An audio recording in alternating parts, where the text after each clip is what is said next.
We made it. Hi, everyone. Hello, we're late because of me. We're just a little back to back today. So, one meeting ran over, and here we are a few minutes late. But it's our Thursday free training. And today we're talking about the personal development strategy. So, in previous weeks, we've talked through some of the anchors of servant leadership that Mark talks about in his book. And we're now on step 4. Step 4. Yes, we are on step 4. Step 4. Not that we're not going to go back and revisit all of them in different parts of it, but yes, we are technically in what's anchor number 4. Yeah, and we're obviously talking about these for a short burst of time each week, but Mark could talk about each of them for a long while each. They go into much more depth in his book. But we just want to be able to provide, some useful snippets of information to you that you can take back into your own work life. So, last week we talked about, or last week we took a bit of a break and talked about managing during times of uncertainty and how to manage remotely. But before that, coaching during the game was the last anchor we talked about. And so now we're moving to the PDS, which is something that you can kind of advocate for yourself with your own manager or boss, and something you can implement for your own team as their leader. So we'll talk a little bit about both of those things. Because long ago I worked for Mark, I actually have participated in this process before and had a personal development strategy for myself. But you had Vince do it for you? I had my direct report at the time do it for me. But the interesting part is when I did this, I was kind of brand new into a big corporate job. I did not like them.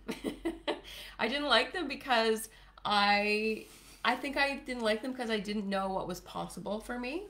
And as we talk through the process, it's made me realize that if I was to implement it for my own team, you want to make sure that your teams feel empowered enough to know what's possible for them within an organization, because it's hard to just predict where you want to go and what you can do if you feel like, oh, well, I just got hired, I'm an entry-level employee, what's in it for me kind of thing. So please stop doing that. And we're going to keep going.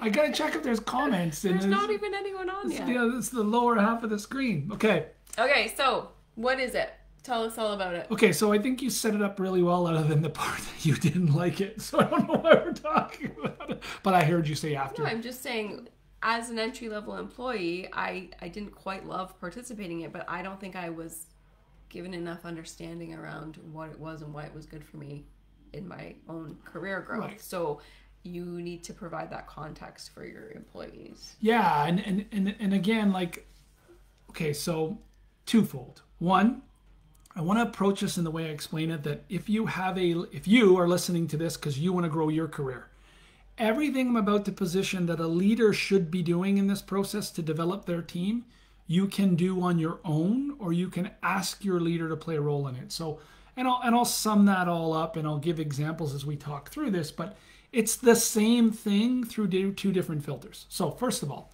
you touched on a really good point. And where it leads me to start is a professional development strategy is different than a promotable strategy. Now, you may be a promotable trying to get to a promotion through your strategy, but you don't need to be a promotable or want to get promoted to invest and develop your skills in your career. So it may be a part of it, but it isn't necessarily just about getting promoted. So if your professional development strategy, that I called out Vince already. Poor Vince, he's not here. Vince is phenomenal, by the way. But I was still teaching Vince how to do these at that time, so blame's on me. Was about helping you grow in your existing role, short term, and maybe asking a long-term question of, have you thought about where you want to grow within the organization? What do you want to do long-term? And if you don't have an answer, that's okay. And we focus on the short-term goals that would have made you a better event coordinator at the time. Right. Like, hey, Vince, I'm going to my first World Cup ever. Like, I've never hosted a world international soccer tournament, and that's going to be new for me. So I'd really like to focus on being prepared for that in my development strategy. Okay, and Vince would say, okay, how do you think we can do that, Jody? What are your thoughts? And you'd say, well, geez, sounds crazy, but can I get to an event like it? that's similar in nature that I can observe and shadow? Or can you give me some insight on soccer events in North America today? Maybe it's a CONCACAF Cup, or maybe it's the MLS interleague play, like not the national teams, but the club teams. You know, maybe it's that international event that I can go and shadow and watch and see how it all works and take note. Whatever those learning opportunities around you being a better event coordinator, or it's a concert as part of that short-term goal. I've never done a concert. Can I shadow at the ACC? So a best practice with Kirsten or Kristen Gillette? Kristen Gillette. You like to name drop. You like to or Trish, toss in names of people that you used to work with. Because those people were awesome. They deserve to be name dropped. Well, because sometimes I see people do these training and like they're talking about this theory, but you also walk away and go, is that real? Did they ever do it? It's like this 10X stuff that's out there. Like, what does that mean to me? Show me what the behavior is and then you've done it with other people. That's why I name drop, and they deserve the recognition anyways. Sidebar. So long story short is that's the first thing is people think a professional development strategy needs to necessarily be about promotion, and it doesn't. Mm-hmm.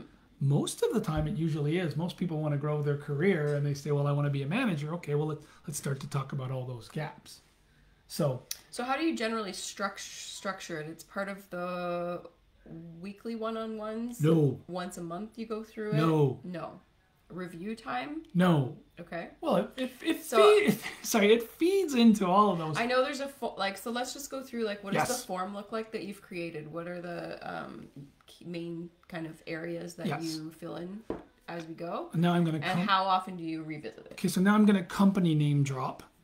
Because like everything I've learned from someone else, and I've put it into my own process, into this 5 anchor process. I was influenced with professional development strategies from TELUS. Mm-hmm. And TELUS had a system where these were being done with thousands of employees through the VPs of each channel, through the directors, through the managers, through the area managers, etc. Mm-hmm. And we had development strategies at the time. And so here's what the form, now I've tweaked it because it hasn't been applicable in all the industries I've worked in, but here's how generally they look like. You start with, the commitment, like, hey, this is a plan we're building, but may need further approval. Like if you want to go to a World Cup in Germany to observe before the under-20s, and I can't remember where it was before the under-20s, and I don't think it was Germany. Anyways, if you wanted to go there, I, as your leader, still may need to go to finance and say, it's not in my training budget. I need $6,000 to send Jody off to observe the World Cup. Mm-hmm. So that's the disclaimers there. But that could be anything, right? That could be like you want to go to a conference. Anything. There may be some budgetary constraints that I've got to get approved. So me as your leader, please know, unless I already have the budget, I may need to go above and beyond this process to get approval. So that's in the legalese between you and I to make sure I set expectations. We set your name, we set your position, and then we talk about on the first page is what are your short-term goals? And when I say short-term goals, that is what are we going to put in the plan to make you better at what you do today? Right. And then the next section is what do we want to do to make you better from a learning perspective to get to where you want to go? So the first anchor is making you better at what you do today, and all the learning opportunities that you want are going to be aligned to that. Because you got to be really good at what you want to do, even if you want to get promoted. You got to be elite. That's how you're going to get promoted. Master what you're doing currently. And even if you don't want to get promoted, you're going to find we're going to spend a lot of time on that and your short-term goals to get better at it. And then you want the long-term goals to be about that promotion and what are all those learning gaps that you can start learning now before you get the opportunity. And that helps me support you as your leader with HR, and you state your case with HR or the hiring manager in another department that says, I know I've never been a manager, and when that question comes up in the interview to say, we can find a candidate with experience elsewhere, and you've never been a manager, why should we hire you internally? Mm-hmm. Most people say, well, because I can do the job and I have a good work ethic and I've been really good at what I do today. And that's not what the hiring manager is concerned about. They're concerned about, are you too much of a risk? Is the training gap too high that I can solve that by bringing in someone who comes with the skills? And when you respond in the context of, well, I'd like to tell you about my professional development strategy and how I've been preparing for this over the last 18 months. I went here and I did this because I don't know how to coach. So I did coaching with Mark and observed, and now I'm coaching 2 employees on the team. And I've never done budgets, so I was part of the budgeting process last year, and I understood where all of our numbers come and how we submit a budget, and et cetera, et cetera. Those are all the things that are in your professional development strategy that will help you get promoted internally. Those are in the long-term strategies. The short-term strategies are things that make you better in the role today. Right. I think I got off track there, but does that make sense? Mm-hmm. And when I talk about this being, sorry, and I'm going to shut up, I promise. When I talk about this being not only for leaders to have this process to help elevate their team and get them moving forward and working on the right things, and the employee does all the work in the professional development strategy. You as a leader don't have to. You're just guiding them. And you're giving them resources that they need you for, whether it's learning, budgetary, or job shadowing, and getting that approval that they can't get on their own. That's your job, is to help them get those gaps closed, not do the actual work of that learning. Where I was going with that is, that's the same if you are listening to this today and you want to get promoted at work and you've never got promoted and you keep wondering why. Start doing the work for the promotion now. If you have a leader, if you went to the leader and said, I want the next promotion, tell me what I'm missing. I want to be a manager and I keep getting passed up. What do you think I need to work on? And your leader is willing and gives you that feedback. Just say, hey, can I come back to you in 90 days to check in to see how I'm doing on this stuff? I'm going to take this course online. I'm going to do this job shadowing thing, and I'm going to read this book. And now your leader engages and becomes an advocate for you. If they're the hiring manager, even better. But if they're not, they'll go to bat for you. Mm-hmm. If, indeed, you have a leader that wants to do that. If you don't, keep doing the learning on your own. Mm-hmm. Identify those gaps, and if you don't get promoted internally, you've got all that skill to take somewhere else and apply externally. Yeah, and it's the best way to proactively show your own interest in your career growth, right? Like, you're showing that you're proactively taking that piece into your own hands. You want to improve yourself, and that's maybe why I say I didn't love it, is because I thought I was already pretty good at what I was doing, right? So it's like, that was my own ego getting in the way. But if I had been in like a serious mindset of where I actually wanted to go, I probably would have sat down and really dove into it, right? Because it puts the onus on the employee to really push their own thinking about what they need to do. And what Vince or whoever should be doing is saying, okay, now that you, hi Bennett, our son, now that I'm sitting down with you and you say, no, I'm pretty good at everything, I don't need a development plan, they should be identifying your gaps. Well, I don't think I said that outwardly, but I think it was like, I don't know, I think I already know how to do this. Vince doesn't watch these anyways. No, but what I'm saying is, a leader should be saying, okay, tell me why you think you're great at this. And you'll be explaining, okay, but how do you feel you're going to do with the World Cup? Well, I'm going to do great because I'm a great event coordinator. Mm-hmm. Okay, but tell me about your experience. Oh, but he did push me.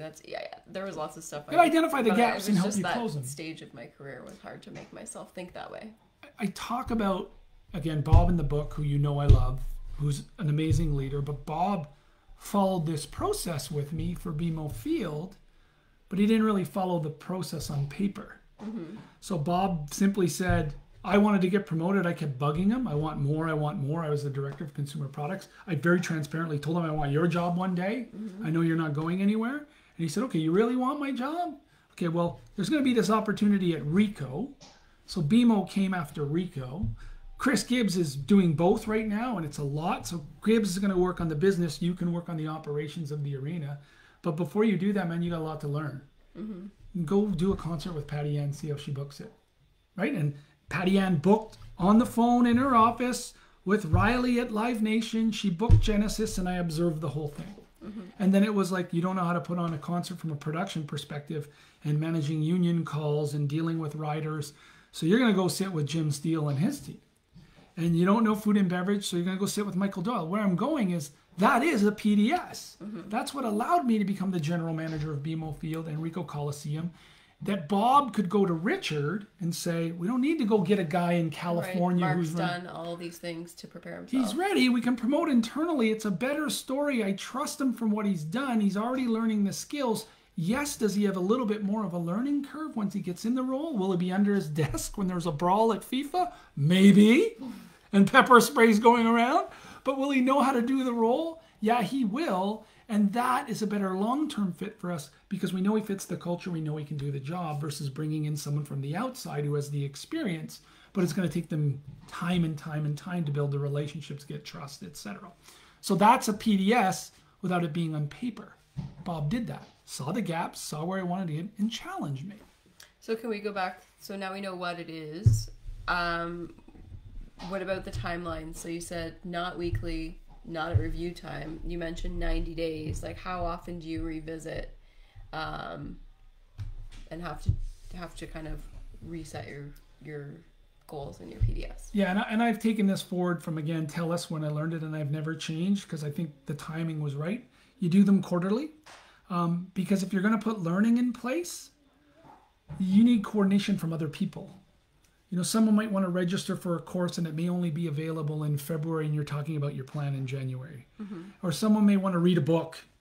And depending on what type of book reader you are, have I told everyone I wrote a book? I wrote a book, everybody? Like, it's a book? Anyways, I'm done now. Depending on what type of book reader you are, that might take you a little longer than others. Or it may be an event that you need to go to, whatever that looks like. So 90 days is usually a good time frame to put in 2 or 3 major learning opportunities that you should be able to sit down 3 months later and say, how did it go and what did you learn? Right. Okay. And then you just add new things to it as you continue to close the learning gap of either where they can get better today or where they want to go. I remember Janice at Ricoh telling me, I did this with her, and she was like our senior financial person for the building. And I was like, well, I'm going to help you become the next Kevin Nonamura. Which is crazy because I knew nothing about what Kevin did. But Kevin was the VP of Finance under Ian Clark, the CFO. But I did know in a PDS I could close those learning gaps if that's where she wanted to go. I could go to Ian and say, need your support. Janice is a great team player. She's great for the culture. She wants to learn and grow. She wants a learning opportunity. Can she shadow George or Nono or yourself or whatever? And I could have closed those gaps in her learning while leaning on them to tell me, is she getting good at it? Is she doing it right, etc. Where I'm going is, Janice didn't want to do that when we went through that conversation. It was just, I'd just like to be better at my role. Right. So I'm all into this. If you can give me some things that'll make me better, can I go get my CPA? Can I do those types of things? Are the short-term ones that come out of that. And again, a 90-day time cycle makes sense for those things to happen. And you continue to add. So if you're a leader who hasn't been doing something like this currently, but you want to implement it, what's the best way to approach your team about it? Because I would assume that there's some people who are like, yes, please, I want to be better in my role. I want to grow. I want to promote. And then there's going to be some people that are like, I'm good where I am. Yep. Like, I think I'm pretty comfortable. So is it something you can make mandatory as part of your I wouldn't. process? Or is it participative based on person? Or what? How do you implement? Great question. So table stakes is you need to be good at doing your job today. Mm-hmm. Like, I am not talking about a professional development strategy and investing in you if you are a below average employee. Mm-hmm. And now, if you have a learning gap and you're below average because you don't know yet, that's okay. I'll put development in you. But if you're choosing not to do your job today and you're going to get your performance review and you're substandard, why am I investing my energy and effort in you till you bring that back up to an acceptable performance? So that's number one. Number two, anyone that is that is average or above, I would go to them and I would say, here's what's available to you to grow your career. Here's our process, and here's what I'm willing to invest in you. And I explain it. I take an hour explaining it and say, come back to me if you want me to invest with you. And we'll dive deeper and we'll put some things in here. So I would tell you that, one, table stakes are you're good at your role today. You are in good standing with the organization. Two, it's an offer to everybody, but it doesn't need to be redeemed, and no one should be held accountable if they choose not to. Your performance review, if you've done a good job in your role today, shouldn't change because you have decided not to do your professional development strategy. Because you're going to do all the work. So I'll guide you through it. If you want to invest your time, I'll invest my time. And no one should be penalized for not doing it. But I think you can also frame it almost like a compliment, right? Like, I see this potential in you and I want to invest this time to work with you on this quarterly, right? Like, if you went to someone and I feel like they would feel like it's kind of a compliment that you want to invest the time with them. Well, I'll tell you that I do see, when I was running larger teams, I did see that appreciation of the investment I was making, but I'd rephrase that a little bit. I don't think it's a compliment from me to you. I think it's my responsibility as a leader to offer that to you. Right. Every single leader, for team members who are in good standing, should be helping them grow their career. And again, what that individual needs to do is sign up to the work, and the leader just exposes them to the things they can't themselves. Budget, learning opportunity, experience, mentoring, book, whatever that looks like, that's my job. It's my job as a leader to have that dialogue with you, because people leave organizations when they're not engaged. Mm-hmm. And what do people try and do with engagement? Well, we'll buy you drinks on Friday, and we'll give you a 5% raise, or we'll give you an extra week's vacation, and that will work for a while, but people will still leave because engagement is feeling like someone is invested in you and your success. Mm-hmm. That is a leader's response. I mean, I talk about this sometimes and I'm going, this isn't a big, brilliant idea. Mm-hmm. This is just one more process that you're choosing isn't important as another process you have implemented today. And this should absolutely be a right of every employee who's in good standing to be having this dialogue with their leader. My 2 cents. I'm not shy about giving those, am I? That's good. We're almost at time, but I would also say, too, if you just don't have a leader that's invested in this kind of stuff, as Mark said at the beginning, this is something you can seek out yourself, right? You can take ownership yourself so that you have it in your toolbox to say, here's what I've been doing to improve in my current role. Here's why I think I should be eligible for this promotion or whatever it might be. And then it shows that you've taken that onus onto yourself. Yeah, and I think whether that's your HR department, your direct leader, if you were to go to them and say, I want to move my career, even if they're resistant to engaging in this process, just say, I want to move my career forward. What do you think I need to work on? Mm-hmm. Start there. And then take it away and go make those investments. Keep good track of it. So, the form that I've built for leaders, you can have your own, as I explained earlier in the video. Just keep good track of the courses you've taken and why and what you've learned. And there's your reservoir. If you can't get promoted internally and you've done the work, when you go apply externally somewhere else, because you can get promoted. My entire career of changing organizations has been for a promotion somewhere else in a role I've never done before. Mm-hmm. Yeah. Now, granted, I give sales training, so I'm probably a pretty good salesman in those interview sessions, but it's from exactly what I'm talking about. It's like, here's what I've identified the gaps are in making this jump, but here's where I've proven I'm ready. Right. So, yes, I've never sold houses. But let me tell you about the training programs I've built as a leader in selling consumer products and why I think they're applicable here and why I can now move into this role in a new industry that I've never done before. Right. Or in a new promotion in the next level. Like going to president from vice president. And now we got all the departments, not just one, explaining all the things I've learned from my peers along the way and where I've paid attention and the skills that I've picked up to get ready for that role. Now all I need is the opportunity. Mm-hmm. That shows the interview and going, okay, well, he gets it. He gets the implication of finance into sales results. He gets the implication of finance into profitability. Boy, he understands how marketing drives awareness to that sales opportunity. Oh, geez, he really gets that if you've got the sales opportunity, the marketing, but you're building crappy product, operations is a big part of that, and here's what he knows about that. And now you've got this generalist approach because you've closed those learning gaps through the years of asking more. I am always doing a PDS. Mm-hmm. I am. I'm just always doing a PDS. It pisses off a lot of my bosses, so you got to be better than I am at doing it. But, it's just like, oh, God, the guy wants to get promoted again. But I'm always like, yeah, I want to get promoted. You tell me what I don't know. Mm-hmm. And I'll go knock on doors and say, hey, Larry Kotzeff at Fusion, how do you do a land assembly? What does servicing even mean? Or Neil, help me out. Or Brad, sit me down. And what's going down on construction? And that's where you do all that learning. That's a PDS live and in the moment. You just got to do that with your own career. Take great notes and build your story when you get that opportunity, internally or externally. But as a leader, you should be doing this for your people. Good explanation. Okay, we started late. I think What's we were the less last than half an hour. anchor? Performance reviews. Ooh. Most people will have just done their performance reviews. So this will be no help at all? But sometimes people gets pushed or whatever. So do you think we should still...